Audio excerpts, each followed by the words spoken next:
여러분 감사하십니까? 오늘 이 제 설교 제목처럼 여러분 마지막에 우리가 모든 것을 감사할 수 있을까요? 여러분 그렇게 믿으십니까? 그런데 마지막에 감사하는 것은 우리가 또 인정할 수가 있는데 정말 모든 것을 감사할 수 있을까요? 성경 말씀 중에 제일 부담스럽기도 하고 또 우리가 지키기 어려운 말씀이 범사에 감사라는 말씀입니다. 이제 우리가 이제 마지막을 보면은 우리가 이 감사가 우리의 믿음의 증거라는 것을 알 수가 있습니다. 왜냐하면 감사라는 것은 구원받은 증거이기 때문입니다. 우리가 감사하려면 일반적으로 이제 감사라고 생각하면 뭔가를 받았기 때문에 감사한 거죠. 예. 우리가 뭐 받기 전에 감사하는 게 아니라 이미 받았기 때문에 감사하는 것입니다. 이제 우리가 마지막 때에 예수님 통해서 완전한 구원이 이루어졌을 때에 그래서 천국에서 우리가 할 일은 감사입니다. 결국 우리에게 마지막으로 남는 것은 감사예요. 그래서 요한계시로 보면 천국에서 성도들이 하는 일을 보면은 찬양을 하죠. 그래서 감사의 찬양을 드립니다. 그래서 에베소서 1장에서도 하나님께서 우리를 부르신 목적이 하나님의 영광을 찬송하게 하려 하시는 것이 그 창조 목적이 또 우리를 부르신 목적이라고 이야기하고 있습니다. 그렇기 때문에 우리가 마지막에 모든 구원이 완성되었을 때는 정말 주님 앞에서 모든 것을 가지고 정말 감사할 수가 있습니다. 모든 인생의 의문들이 있고 또한 감사할 수 없는 그런 많은 일들이 있지만 결국 그 모든 것들이 감사의 찬양으로 변화되는 시간이 바로 우리의 구원이 완성되는 예수님 재림하실 때입니다. 자, 그렇다면은 마지막에 그런 줄은 우리가 이제 믿을 수 있는데 문제는 지금은 어떠하냐? 지금 이 땅에서 살아가는 우리는 어떠하나? 그런 건 문제입니다. 예. 그래서 이제 우리가 지금도 감사할 수 있는가? 그래서 오늘 이 골로새서 말씀을 보면은 감사하게 하시고 기를 원하노라. 이게 왜 아버지께 감사하면 감사하는 것이지 아버지께 감사하게 하시기를 원하노라 이렇게 돼서 이게 왜냐하면 이제 우리가 12절만부터 읽었습니다만 여기 9절부터 시작되는 기도의 마지막 부분이에요. 바울이 이 골로새 성도들을 위해서 기도할 때에 그 기도의 마지막이 뭐냐 하면은 결국 하나님 아버지께 너희들이 감사할 수 있도록 하나님이 그렇게 해주시기를 원한다. 그런 기도입니다. 이제 이것을 보면 이제 아직도 받아야 될 것이 있다. 미래를 이제 우리가 생각할 수 있죠. 그래서 미래의 완전한 모든 은혜를 다 받고 감사하게 해주시기를 원하노라. 근데 중요한 것은 미래뿐만 아니라 현재에도 하나님께서 감사하게 해주시기를 원한다. 그런 기도입니다. 그래서 13절 말씀부터 등장하는 그 감사의 내용을 보면은 이게 미래형이 아니에요. 그래서 13절부터 20절까지 우리가 읽은 말씀 가운데 미래형은 한 군데도 등장하지 않습니다. 그래서 13절 그의 사랑의 아들의 나라로 옮기셨으니 이게 이제 과거형이에요. 과거에 단 한 번에 일어난 확실한 사실을 의미하는 이제 부정과거라는 그 시제가 사용되었습니다. 이게 부정과거 시제는 우리나라 말에는 없는 시제입니다만 단순한 과거가 아니고 과거에 단 한 번 확실하게 일어난 사실을 의미합니다. 그 다음에 14절 그 아들 안에서 우리가 속량코 제사함을 얻었다, 용서함을 받았다. 이거는 현재형이에요. 예. 그리고 또 계속 이렇게 현재형이 사용되고 있고 17절에 또한 그가 만물보다 먼저 계시고 만물이 그 안에 함께 섰느니라. 이건 또 완료형입니다. 과거에 이미 일어난 그 일의 효과가 지금까지 계속 미치고 있다는 거죠. 그러니까 결국 사도 바울이 범사에 감사하라라는 것이 무조건 그냥 이야기하는 것이 아니라 근거가 있다는 거죠. 그래서 우리가 잘 아는 그 데살로니가 전서 말씀에서는 항상 기뻐하라, 쉬지 말고 기도하라, 범사에 감사하라, 이렇게 이야기하는데 그 데살로니가 전서 5장 18절 마지막에 그 전제가 있어요. 이것이 그리스도 예수 안에서 너희를 향하신 하나님의 뜻이니라. 거기 중요한 힌트가 있죠. 우리가 범사에 감사할 수 있는 이유는 그리스도 예수 안에서. 우리가 지금까지 이제 법의 힘에 대해서 나누었습니다. 우리는 이제 생명의 성령의 법 안에 있어요. 그 영향력 아래 있어요. 그걸 다른 말로 하면 예수 그리스도 안이라고 하는데, 중요한 것은 우리가 이미 예수 그리스도 안에 있다는 거예요. 우리가 마지막 구원의 완성을 향해서 우리가 주님께서 이끄시는 대로 이끌려 가지만, 중요한 것은 이미 이끌려가는 것 자체가 그 하나님의 사랑의 법, 생명의 성령의 법 안에 있다는 증거가 되는 거죠. 여러분, 예를 들면 뭐 자석이 있는데 그 자석 주변에 있는 어떤 쇠붙이가 그 자석을 향해서 끌려갈 때 이미 자석과 붙기 전에 이미 그 쇠붙이는 그 자석이 미치는 자기장의 힘 안에 있는 거예요. 그러니까 우리도 마찬가지입니다. 우리가 미래 우리의 구원의 완성이 되지만, 그러나 이미 우리는 우리를 그 구원으로 이끄시는 예수 그리스도의 힘 안에 있어요. 그렇기 때문에 우리에게 어떤 일이 있든지 간에 우리의 최종적인 것은, 최종 목적지는 하나님의 사랑이 우리 가운데 완전히 이루어지는 것입니다. 이게 이제 죄와 사망의 법과 정반대되는 것이죠. 죄와 사망의 법을 보면 우리가 지난주에 그 오이디푸스의 예를 들어서 봤습니다만, 오이디푸스나 그 아버지나 어쨌든 좋은 자기의 불행을 피하고 그 악한 일을 피하고 자기가 잘 되려고 자꾸 어떤 행동을 하는데, 그 행동의 결과 오히려 그 불행의 늪으로 점점 빠져들어가서 결국은 더 이상 그 불행을 피할 수 있는, 저주를 피할 수 없는 막다른 골목에 봉착하게 되죠. 근데 우리가 예수 그리스도 안에 있으면, 생명의 성령의 법 안에 있으면 반대예요. 우리가 때로 부족한 부분이 있고 때로 잘못 갈 때도 있고 하지만, 우리가 결국 믿음이 있으면은 이게 일이 잘못되는 것처럼 보여도 결국에는 하나님께서 우리를 향하신 그 선하신 뜻이 이루어진단 말이죠. 그게 바로 십자가와 부활의 원리입니다. 그 예수님의 인생을 봐도 그렇죠. 예수님이 십자가를 지시고 말 그대로 죽음으로 끝나서 말 그대로 이게 저주받은 인생이 됐단 말이죠. 그래서 갈라디아서도 이 구약 성경 인용해서 이야기하지만, 나무에 매달려 죽은 사람은 하나님께 저주받은 사람이다. 그런데 예수님께서 그렇게 저주받은 것처럼 보이지만, 죄와 사망의 법에 지배를 받은 것처럼 보이지만 결국은 부활하셨다. 십자가를 지고 저주를 받았는데도 부활의 축복에 이르신단 말이죠.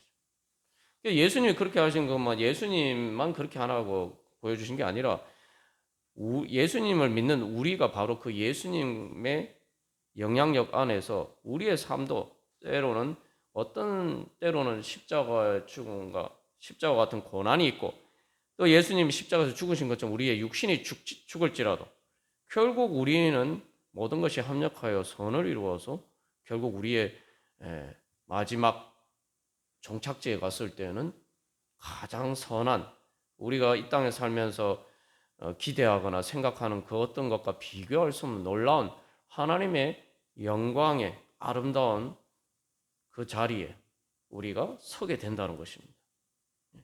이게 바로 예수님을 믿는 믿음의 축복입니다. 그래서 우리가 그런 관점에서 생각해 보면은, 내가 그러면 지금도 감사할 수 있는 거예요.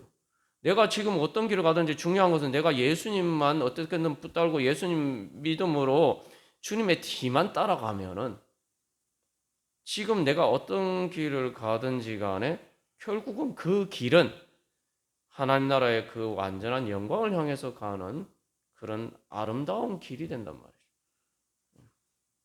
그렇기 때문에 우리가 그것을 바라볼 때 감사할 수가 있습니다. 근데 여기서 중요한 것은 단순히 바라보고 감사하는 게 아니라 현재에 감사해야 돼요. 현재에 감사할 수 있습니다. 그렇기 때문에 그 감사의 능력으로, 감사하는 힘으로, 우리가 성령의 기쁨으로 우리가 주님의 뒤를 따라갈 수가 있는 것입니다. 그래서 요즘 우리가 데살로니가 전서 새벽에 강해를 통해서 말씀을 나누고 있습니다만, 사도 바울이 데살로니가 교회 성도들에게 이야기해요. 너희들이 많은 환난 가운데서도 성령의 기쁨으로 뭘 누린다. 그냥 환난도 하고 많은 환난 가운데 어떻게 성령의 기쁨을 누립니까? 중요한 것은 내가 어떤 상황 가운데든지 이미 많은 환난 가운데 있어도 나는 성령님의 능력 안에 있다는 거예요. 여기 화면을 보시면 이제 지구를 예수님이 끌어안고 계시는데, 지구에서 뭐 별의별 일들이 다 일어나고, 참으로 요즘도 뭐 저희들이 뉴스만 틀면은 뭐 전쟁이나 뭐 정말 그런 뉴스들이 들리지만, 중요한 것은 그럼에도 불구하고 성령의 능력, 예수 그리스도 안에 우리가 있다는 것입니다. 이것을 참 믿기 어렵다, 우리가 이렇게 생각할 수가 있어요. 왜냐하면 육신의 눈에는 그것이 안 보이기 때문에. 그러나 우리가 조금만 이제 예를 들어서 살펴보면 우리가 쉽게 알 수가 있습니다. 그래서 지난번에 우리 추석 때 우리가 로마서 5장 말씀 나누면서 제가 하나님께서 우리에게 좋은 신뢰를 들어주셨죠. 뭡니까? 내가 이렇게 바다를 지나가는데 폭풍을 만났어요. 폭풍을 만났는데, 뭐 제자들이 그렇죠. 제자들이 보면 실제로 갈릴리 호수에서 건너가다가 폭풍을 만났어요. 그래서 막 풍랑을 만나서 거의 뭐 진짜 배가 뒤집히겠다는, 그래서 죽겠다는 막 그런 두려움이 엄습해 왔단 말이죠. 그러니까 제자들이 예수님을 막 깨웁니다. 아니 그 풍랑이 치는데 예수님은 배에서 누워서 이렇게 너무 편안하게 주무시는 거예요. 아마 피곤하셔서 뭐 코까지 고르지 않으셨을까. 그래서 제자들이 보면 막 황당하죠. 아니 우리가 지금 다 죽게 됐는데 예수님 뭐 지금 뭐 하고 계십니까? 우리가 죽게 된 것을 안 돌아보시지 않습니까? 하면서 막 예수님 깨워요.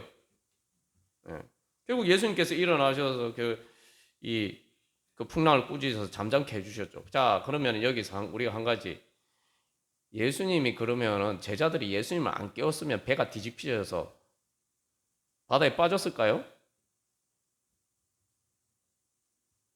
여러분 어떻게 생각하십니까? 예수님이 주무시고 계시고 제자들 깨워서 안 일어나셨으면은 배가 풍랑에 뒤집혀서 빠졌을까요?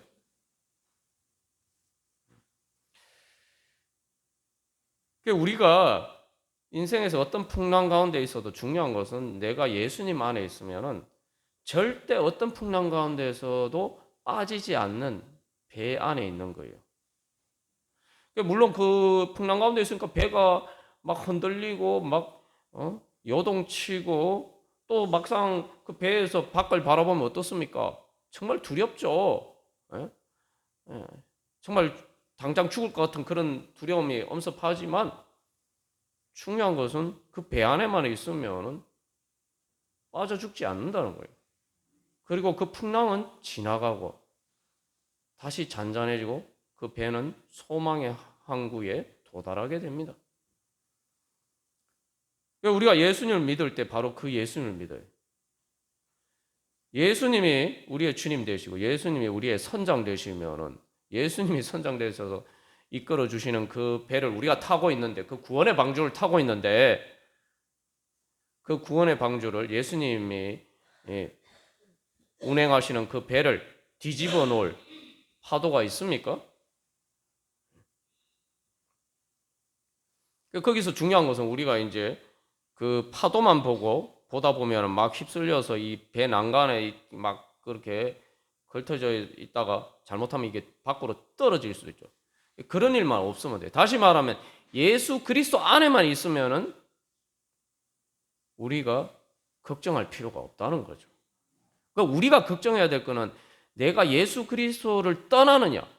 배의 난간에 있다 그 구원의 방주에서 밖에 파도만 보고 있다가 결국은 이렇게 빠지는 것처럼, 그렇게 우리가 예수님을 바라보지 않고 그런 모든 우리로 하여금 감사하지 못하게 하는 조건들만 바라보고 있다가 결국은 절망 속에 빠져서 예수님을 떠나지만 않으면은, 우리가 예수님은 내가 또 제자들처럼 또 믿음이 약해져서 아이고 예수님 왜 내 기도 안 들어주십니까? 왜 이렇게 풍랑이 치는데 우리를 가만 내버려 두십니까? 그렇게 할지라도 어쨌든 예수님을 붙들고 뭐 깨우든지 어떻게든 예수님만 붙들고 있으면은, 예수님만 바라보고 있으면은 결국은 예수님께서 우리를 인도해 주신다는 겁니다.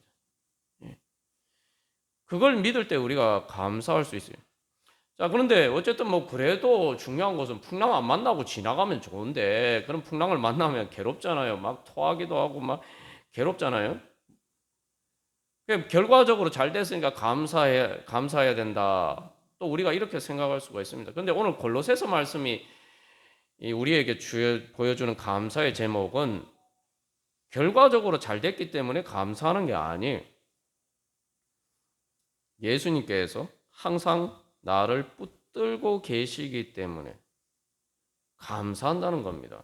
그 말씀이 어디 있냐? 바로 이 골로새서 1장 17절에서 또한 그가 만물보다 먼저 계시고 만물이 그 안에 함께 섰느니라. 요게 완료형이라고 했죠. 예수님 안에 함께 섰다는 거, 예수님이 붙들어 주고 계시는. 그래서 우리가 감사하는 것은 뭐냐 하면은 우리의 믿음의 성장입니다. 다시 말하면 내가 감사할 조건이 미래에 있는 게 아니에요. 이미 내가 감사할 조건이 현실로 나에게 이미 주어져 있습니다. 근데 내가 눈이 어두워서 그것을 발견하지 못하는 것 뿐이에요. 믿음은 뭐냐 하면은 그걸 발견해 가는 과정이에요. 내 눈에 안 보이니까, 안 보였다가 나중에 이렇게 우리가 발견하게 되니까 내 입장에서는 미래에 그게 이루어졌다 이렇게 생각하지만, 그러나 내가 그것을 발견하지 못했을 때도 그것은 여전히 그 자리에 있는 거예요. 이미 우리에게 주어져 있는 것입니다. 그래서 그러니까 믿음입니다.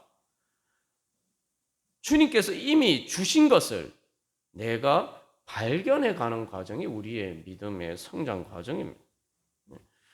그렇기 때문에 우리가 믿음은 다른 말로 그래서 감사해요. 왜냐하면은 하나님이 주신 것을 발견하고 내가 믿음으로 손 내밀어 받아야 돼요. 이미 하나님께서 나에게 주시려고 손은 이미 내밀고 계신단 말입니다. 그러니까 우리가 믿음은 뭐냐면은 주님께서 안 주시는데 막 제자들이 예수님 막 깨워서, 죽으시는 예수님 깨워서 예수님 풍랑을 잔잔하게 해주셨다. 이렇게 보통 이런 식으로 생각을 많이 합니다.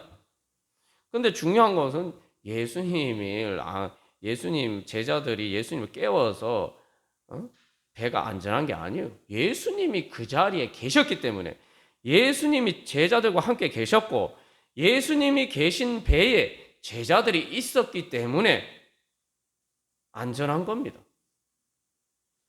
그렇기 때문에 제자들이 또 예수님을 깨울 수도 있었던 거죠. 거기서 중요한 것은 바로 그 사실이, 제자들이 예수님을 깨워서 나중에 예수님이 풍랑을 잔잔케 하셔서 우리가 안전하게 됐구나, 나중에 그것을 자기들이 경험하지만 사실은 이미 예수님이 그들과 함께 계셨기 때문에 이미 자기들은 안전한 것이었습니다. 여러분 이런 거 한번 생각해 보시죠. IMAX 3D 그 영화를 보러 사람들이 가죠. 근데 그 3D 영화로 보면은, 영화라는 게 대부분 뭐 좋은 일, 평탄한 일이 일어난 것을 그리면 무슨 재미가 있겠습니까? 뭐 스토리가 되겠어요? 이제 3D IMAX 영화, 뭐 요즘은 그래서 뭐 이 가상 현실로 구현하는 그런 것들이 이제 점점 개발이 되고 있습니다만, 그걸 보면은 막 이 영화에서 막 보면 이렇게 주인공 위기에 처하는 그런 장면에 처하면 어떻게 됩니까? 막 사람들이 보면 이제 이 겉에서 보면 사람들이 막 놀라고 막 소리를 지르고 그러잖아요. 근데 사람들이 그거 돈 내고 그거 보러 가죠. 그것도 일반 영화관보다 더 비싼 돈을 내요. 왜 그거 보러 갑니까? 그거 즐기러 가잖아요. 그러니까 우리가 진짜 믿음 가운데 있으면 사실은 어떻게 보면은 우리가 만나는 풍랑은 3D 가상현실과 같은 거예요. 우리가 완전한 믿음의 자리에 서면은 우리가 그렇게 우리가 주님과 함께 감사하면서 갈 수가 있어요. 여기서 중요한 것은 이제 주님께서 우리에게 손 내밀어 주시는데 우리가 감사는 뭐냐면은 내 손을 내밀어서 받는 게 감사합니다. 그래서 믿음은 하나님이 주시는 은혜, 선물이잖아요. 은혜라는 건 선물이에요. 쉽게 말하면 그것도 공짜로 주시는 선물이에요. 공짜로 주시는 선물을 내가 감사합니다 하면서 받는 게 믿음입니다. 근데 여러분, 문제는 뭐냐면 주님께서 우리에게 선물 주시려고 항상 손 내밀고 계시는데 우리가 믿음이 없어서 감사하지 못해서 그거 뭐 안 받아요.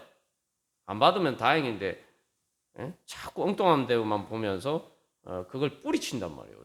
그게 이제 죄와 사망의 법이 우리 안에 작용하면 그런 문제가 나타납니다. 감사함으로 받아야 되는데 여러분 하나님 우리한테 선물 주시려고 하시는데 이렇게 우리에게 뭔가 이렇게 주시고 이렇게 손 내밀고 계시는데 우리가 계속 안 받고 엉뚱한 짓 하고 다른 데 보고 있으면은 주님의 손이 부끄럽죠. 주님의 손이 부끄럽게 되는 거예요.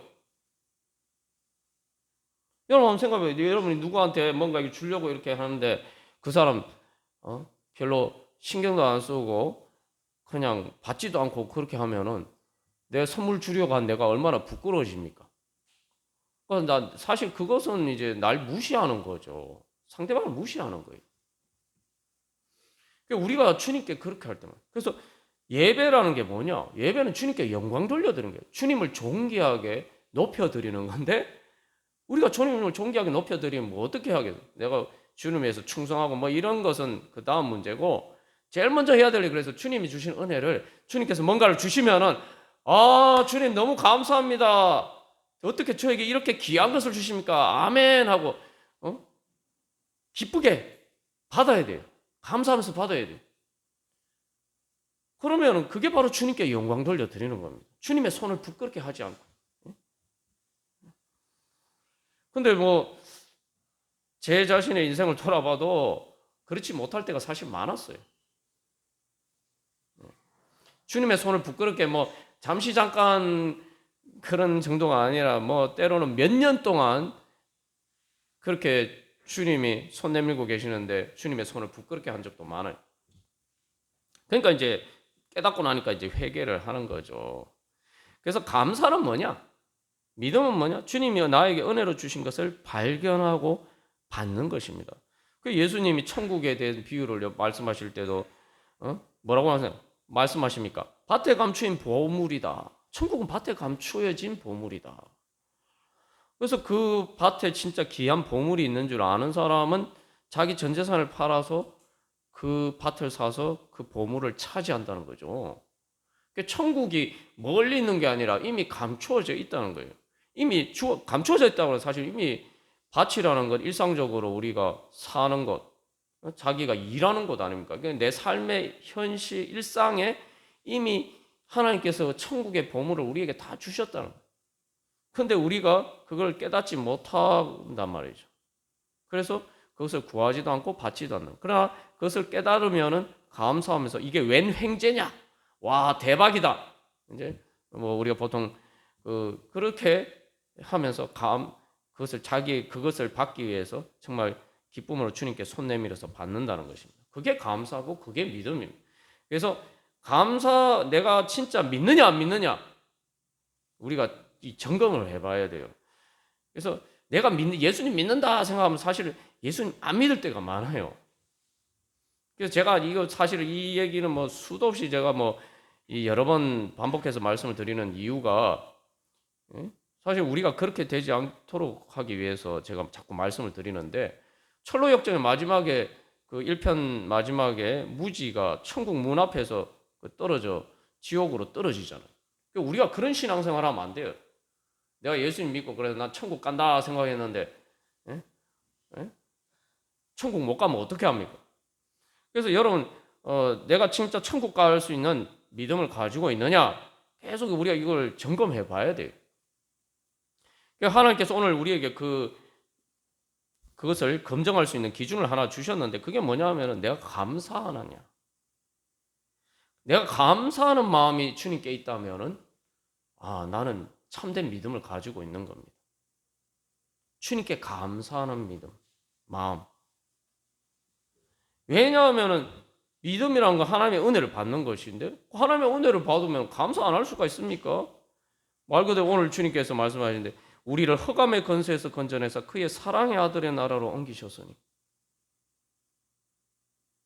여러분, 세상 사람들이 살아갈 때 예수님만 믿고 살아가면은 무슨 소망이 있습니까?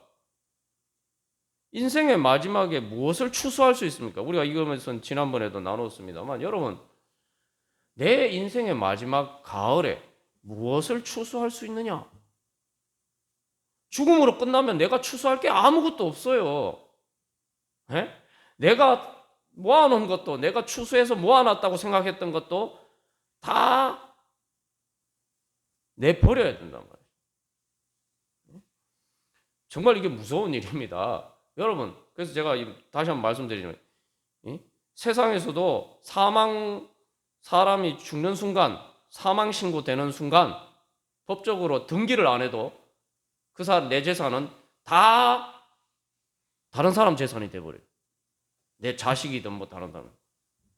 내가 죽는 순간 내가 가진 상속 재산이 나가 죽었으니까 이거 내 재산 아니다. 등기 안 바꿔도요. 상속은 법적으로 등기를 안 해도 그러니까 아버지 이름으로 계속 되어 있어도 아버지가 돌아가셨으면은 법적으로 자연히 상속인의 재산으로 법적으로 다 됩니다. 등기를 안 해도 효력이 발생해요. 그러니까 우리가 죽음으로 끝난다고 하면 마지막 인생의 가을에 추수할 게 아무것도 없어요. 근데 예수님을 믿을 때는 어떤 일이 발생합니까? 우리의 인생의 마지막 예수님, 그래서 오늘 뭐라고 말씀하십니까? 골로새 1장 18절에서 그가 먼저 나신, 죽은 자들 가운데서 먼저 나신 이시니, 죽은 자들 가운데 먼저 나셨다는 거, 이게 말 그대로 장자라는 그런 의미가 또 가지고 있어요. 그게 뭐냐면은 로마서 8장에서 예수님 보고 맏아들이라고 그러잖아요. 예수님이 먼저 나셨다는 것은 예수님을 따라서 죽은 자들 가운데에서 일어날 부활할 사람들이 있다는 거죠. 그게 바로 우리들이. 그러니까 우리가 예수님을 믿으면은 말 그대로 우리의 인생의 가을에는 추수할 게 없는 게 아니라 천국을 추수하는 날이 됩니다. 우리의 인생에서 아무리 좋은 일 있고 영광스러운 일 있고 많은 열매를 거두었다고 하더라도, 그죠? 우리의 인생이 마지막에 추수하는 것보다 더 큰 열매를 거둘 수가 없습니다. 그 어떤 것도 천국의 영광과 비교할 수 없기 때문에. 그러니까 이게 완전히 반전이죠. 정반대예요. 그래서 이 천국을 추수한다는 것은 단순히 천국만 추수하는 게 아니에요. 그러면은 내가 이 땅에서 살았던 모든 것들이 다 의미가 있는 게 돼요.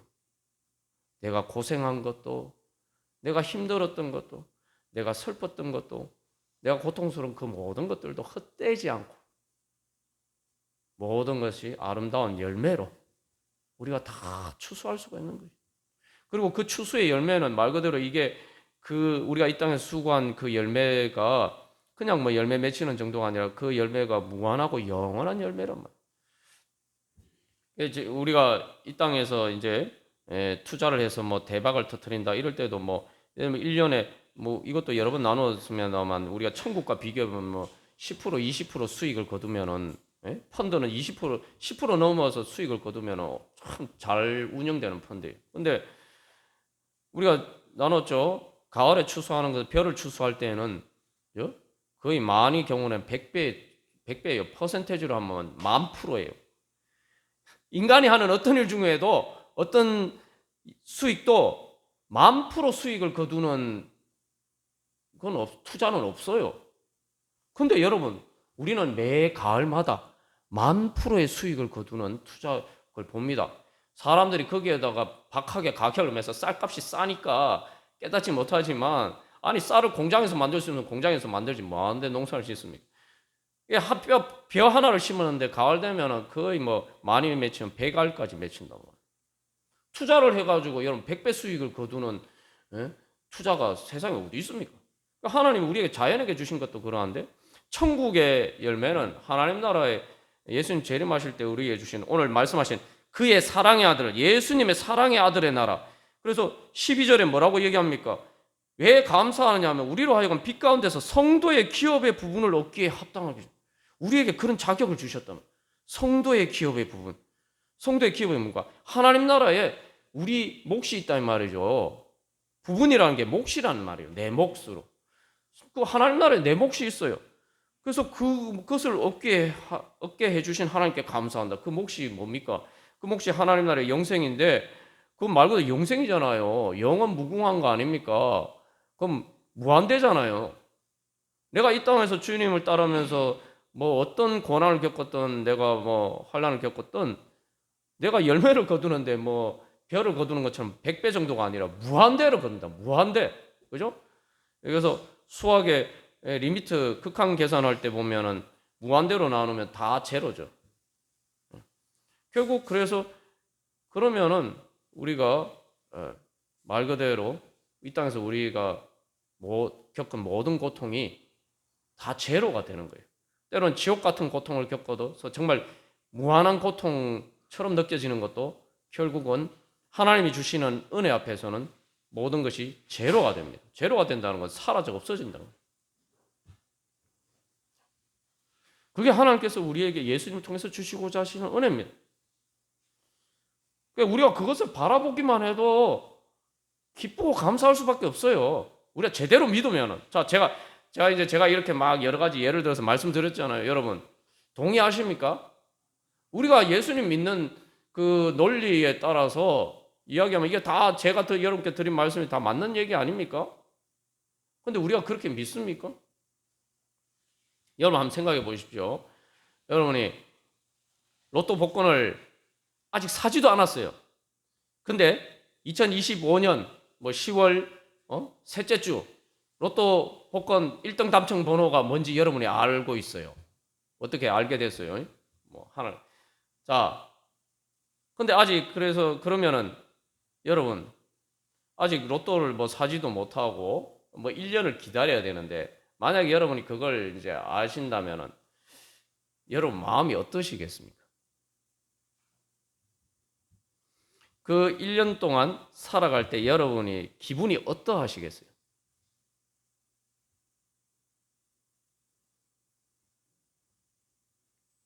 힘들고 어려운 일이 있어도 시간이 지날수록 점점점 내가 로또 복권 1등 그 돈을 탈 시간이 다가오는구나. 갈수록 더 기뻐지겠죠. 그게 성령의 기쁨입니다. 이미 우리에게 확실하게 주어졌고 사실은 더 중요한 것은 이미 우리에게 미래에 확실하게 주어질 정도가 아니라 사실 이제 소망의 기쁨입니다만 예수님을 통해서 우리가 경험하는 것은 감사할 수 있는 이유는 사실은 그 소망이 단순한 미래 소망이 아니라 로마서 5장에서 이야기한 것처럼 소망이 우리를 부끄럽게 하지 않은 것은 하나님의 사랑이 우리 가운데 성령님을 통해서 부은 바 됩니다. 라고 이야기죠. 내가 이미 그 빛 가운데 있는 거예요. 오늘도 골로새 1장 12절에서 우리로 하여금 빛 가운데서 그죠? 그리고 로마서 8장에서도 뭐라고 이야기합니까? 그래서 그 뜻대로 부르심을 입은 자들은 하나님을 사랑하는 자. 그래서 우리가 그 하나님의 사랑의 빛 가운데 있으니까 이미 기쁜 거예요. 그 미래의 단순한 소망이 아니라 현실적으로 경험하는 사랑의 기쁨입니다. 그러니까 이제 우리는 이미 그렇게 해서 주님께서 주신 것을 내가 계속 받는 겁니다. 믿음이 바로 그거예요. 근데 여러분 생각해 보십시오.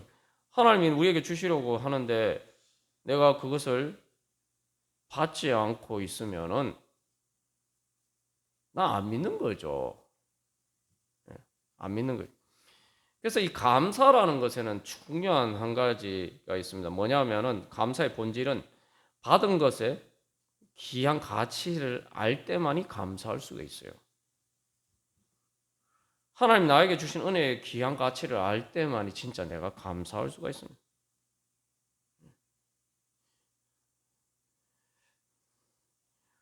그래서 저는 정말 감사하는 거죠. 야, 진짜 예수님 안 믿는 사람들은 참 용감하다는 생각을 많이 해요. 아니, 죽음이 눈앞에 점점 다가오고 있는데 거기에 대한 대비책도 없이 두려움 없이 어떻게 인생을 살 수 있나? 참 놀랍단 말이죠. 여러분, 이 땅에 우리가 살아가면서 여러 가지 많은 어려운 일도 겪지 않습니까? 그 어려운 일들이 다 사망의 그림자입니다. 죽음이 뭐냐? 죽으면 끝난다. 그렇게 생각하면 큰 착각이에요. 죽는 순간은 쉽게 말하면 우리의 고통이 극대화되는 시간이에요. 우리의 고통이 극대화되는 시간입니다. 여러분, 이걸 이제 사실 그래 사람들이 이걸 우리가 조금만 생각해 보면, 여러분, 내가 정말 이제 단순히 뭐 몸이 아프거나 이럴 때 말고, 여러분, 전차 내 마음이 스트레스 받아서 막 마음이 눌릴 때를 한번 생각해 보십시오. 우리가 몸에 죽는 것만 자꾸 생각하니까 그냥 몸이 죽으면 끝이지 이렇게 생각하는데, 마음의 문제를 한번 생각해 봐요. 마음이 내가 극도의 스트레스를 받아서 막 진짜 막 숨이 막혀가지고 죽고 싶을 정도로 그렇게 마음의 스트레스를 받을 때, 여러분 한번 상황, 그런 것들 뭐 인생 살면서 안 겪고 살 수가 없잖아요. 그럴 때 생각해 보시면 마음이 어떻게 됩니까? 이게 마음이 막 눌리는 거죠. 몸이 눌리는 게 아니에요. 마음이 막 눌려요. 마음이 눌린다는 것은 이게 마음이 운신할 수 있는 폭이 점점 줄어드는 거예요. 죽는 순간이 되면 내 의식의 불꽃이 점점 희미해져 가면서 이게 탁 꺼지는 거예요. 그러면서 이 빛이 점점 사라지면서 어둠이 점점 나를 향해서 몰려오는 거예요. 이걸 실제로 뭐 경험해 보면은 진짜 무서운 공포입니다. 근데 우리는 예수님 통해서 오히려 그 순간에, 어둠이 몰려오는 그 순간에 그거보다 더 밝은 예수 그리스도의 그 빛이, 영원한 생명의 빛이 우리 가운데 오히려 더 환하게 비춰오는 새 아침이 되는 거죠. 이 두 가지를 우리가 대비시켜 보면은 주님께서 우리에게 주신 은혜의 가치를 우리가 알 수가 있어요. 근데 문제는, 중요한 것은 내가 지금 이 시간 내가 그 예수님 안에 있어야 돼요. 예수님의 그 사랑을, 예수님의 인도하심을 계속 따라가야 돼요. 그래서 감사하면서 받으려면은 가장 중요한 한 가지, 여기 중요한 점이 있으면, 내가 진짜 믿느냐라고 할 때 여기 골로새 1장 12절에서 무엇이라고 이야기합니까? 성도의 기업의 부분을 얻게 하게 하신 아버지께, 이걸 믿어야 감사할 수가 있는 거예요. 뭐냐면은, 감사하려면은 좋다라고 인정하는 것만 가지고 안 돼요. 진짜 감사하려면 그게 내 것이다. 그게 내 것이다.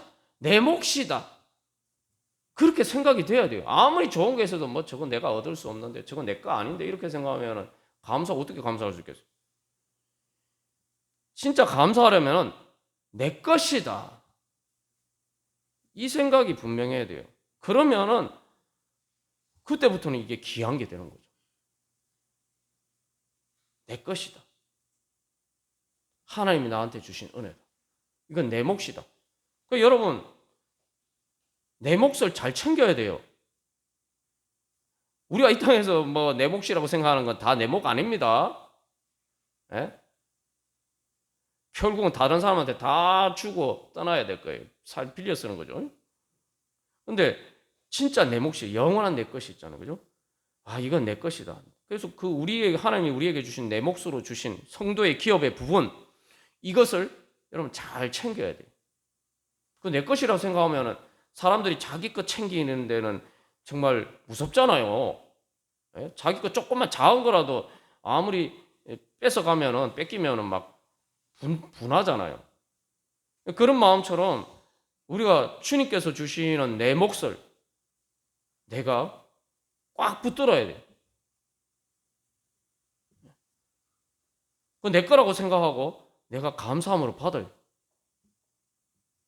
우리가 신앙생활에 열심히 나지 않는 이유는 그런 믿음이 없기 때문에.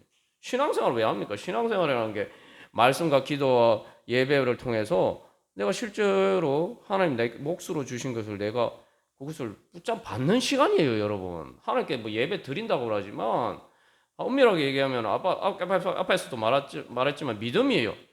하나님이 우리에게 손 내밀어 주셔서 야, 내가 이거 좋은 은혜 줄 테니까 내 앞에 나와. 내가 줄 테니까 이거 받으러 와. 하나님의 부르심은 다 그런 부르심입니다. 그러면 아멘 감사합니다. 주님 저한테 이런 거 좋은 거 주시는 기쁜 마음으로 이거 저거 놓치지 말아야지 하고 주님 앞에 나와야 돼요. 그래서 우리가 하나님께 예배드리는 영광 돌려드리는 거, 하나님께 영광 돌려드리는 건 내가 뭔가를 드린다고 자꾸 착각하는데 그것은 그 다음 문제고 제일 먼저 하나님이 나한테 주시는 것을 감사함으로 받아서 주님의 손이 부끄럽게 하지 않고 그래서 주님께 영광 돌려드리는 것. 제일 먼저 그걸 해야 되는 거예요. 그러나 죄와 사망의 법이 우리 안에 작용할 때 우리로 하여금 우리의 눈을 어둡게 만들고 하나님의 은혜를 보지 못하게 만들고 그래서 하나님이 주시는 것을 받지 못하게 만듭니다. 그래서 오늘 주보 1면에 제가 실었습니다만 그래서 이 최고의 사랑으로 드리는 감사의 제사인데 그래서 우리가 제가 주보에 실은 글처럼 우리가 그럴 때가 많아요.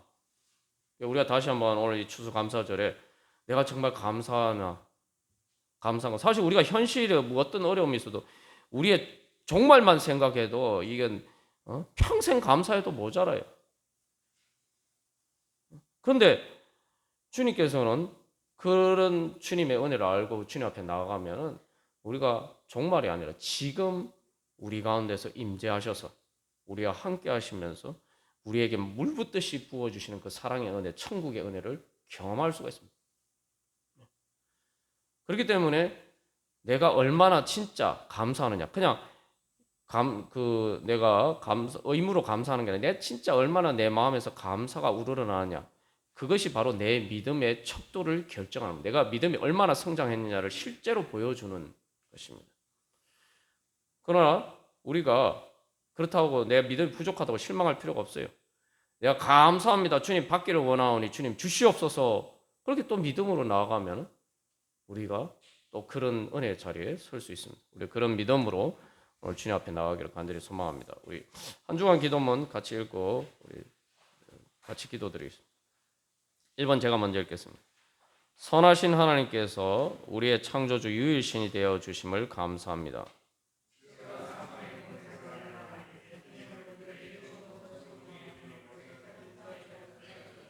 하나님의 은혜와 영광의 가치를 알고 감사하는 믿음으로 간절하게 구하고 찾게 하소서.